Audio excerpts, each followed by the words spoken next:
Hi friends, నమస్తే. Welcome to ప్రకృతి star kitchen. ఈరోజు మన కిచెన్లో ప్లెయిన్ కుష్కా కుక్కర్లో చాలా ఈజీగా ఎలా తయారు చేసుకోవాలో చూసేయండి. ముందుగా ఒక స్టవ్ పైన ప్యాన్ పెట్టుకుని 2 స్పూన్ల ఆయిల్ వేసుకుంటున్నాను.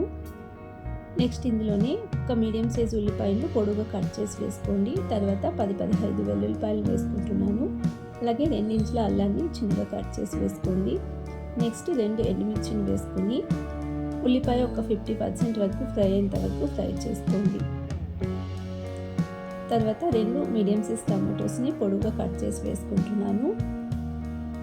టమాటో కొద్దిగా మగ్గిన తర్వాత కొంచెం కొత్తిమీరని కూడా వేసుకుని ఫ్రై చేసుకోండి. టమాటో సాఫ్ట్గా ఫ్రై అయ్యేంత వరకు ఫ్రై చేసుకుని స్టవ్ ఆఫ్ చేసేసుకుని చల్లారనివ్వండి. అలాగే మరో పక్కన ఒక మిక్సింగ్ బౌల్లోకి 1½ గ్లాసు బియ్యం తీసుకుంటున్నాను. బియ్యాన్ని వాటర్ని వేసుకుని 2-3 సార్లు శుభ్రంగా కడిగి తీసుకోవాలి. అలాగే బియ్యం మునిగేంత వరకు వాటర్ని వేసుకుని పక్కన పెట్టుకోండి. టమాటో చల్లారిన తర్వాత ఒక మిక్సీ జార్లోకి వేసుకుని వాటర్ వేసుకోకుండా గ్రైండ్ చేసుకోవాలి.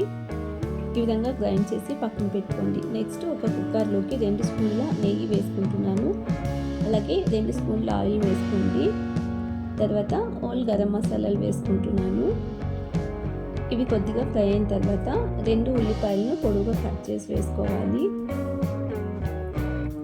ఉల్లిపాయ ఫ్రై అయ్యేంత వరకు ఫ్రై చేసుకోండి.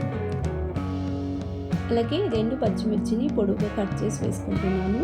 తర్వాత 10-15 జీడిపప్పులు వేసుకోండి. ఇవి ఆప్షనల్ అండి, నచ్చితే వేసుకోండి, లేదంటే స్కిప్ చేసుకోవచ్చు. ఉల్లిపాయ ఈ విధంగా ఫ్రై అయిన తర్వాత చిన్నగా కట్ చేసుకున్న పుదీనా ఆకులు వేసుకుని ఫ్రై చేసుకోండి. అలాగే 1/2 టీ స్పూన్ పసుపు వేసుకోవాలి. 1 టీ స్పూన్ కారం వేసుకుంటున్నాను. 1 టీ స్పూన్ ధనియాల పౌడర్ని వేసుకోండి.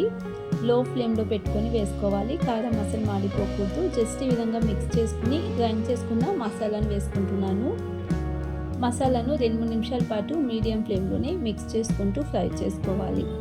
మసాలా ఈ విధంగా బాగా ఫ్రై అయ్యి ఆయిల్ సపరేట్ అయ్యేంత వరకు ఫ్రై చేసుకుని నేను పక్కన పెట్టుకున్న బియ్యాన్ని వేసుకుంటున్నాను. మసాలా పట్టేలో ఒకసారి ఈ విధంగా మిక్స్ చేసుకుని 1½ గ్లాస్ బియ్యానికి 3 గ్లాస్ వాటర్ని వేసుకుంటున్నాను.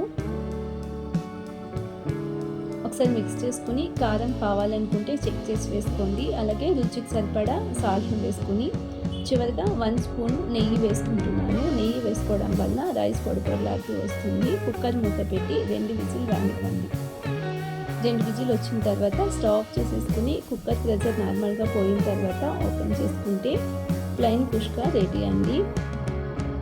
ఈ విధంగా కుక్కర్లో చాలా ఈజీగా ప్రిపేర్ చేసుకోవచ్చు. చాలా టేస్టీగా ఉంటుంది. అప్పటికప్పుడు చాలా టేస్టీగా ఈ విధంగా ఒకసారి ట్రై చేయండి.